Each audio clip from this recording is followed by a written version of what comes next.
sira na yung ano natin, pugat ng manok guys. Kailangan ng palitan sa susunod na ano, clutch guys. So, tingnan muna natin to guys. Mukhang may sumilip na kanina kasi meron na nga guys. Ayan guys, oh. Ayan, mga piraso na to.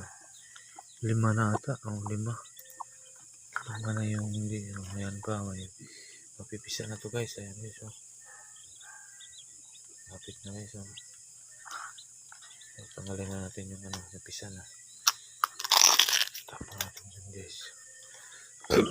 Pero may susunod pa to guys, oh. Ayan guys, oh. Malapit na din to guys. Ayan. Para makukumpleto at ito ngayong gabi guys. Mayroong 2. May 1, 2. Meron na pala to.